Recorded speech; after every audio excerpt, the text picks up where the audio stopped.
primària forta i de qualitat obté millors resultats en salut. Això vostè ho sap de sobre. Llavors, vostè parla molt d'innovació, però la innovació primària és recuperar el que hem perdut pel camí.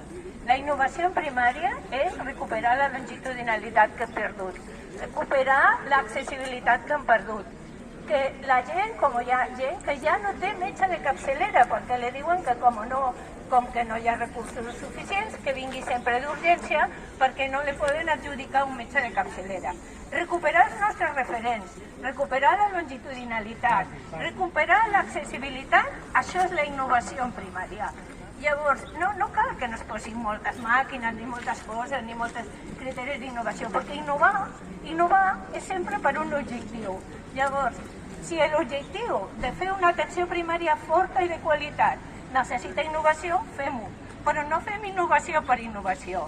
I recuperar l'atenció primària de qualitat significa recuperar els valors i les dimensions de la primària que l'han caracteritzat, i vostè això ho sap. Per tant, el que li demanem és que faci una atenció primària forta i de qualitat en el nostre sistema sanitari públic.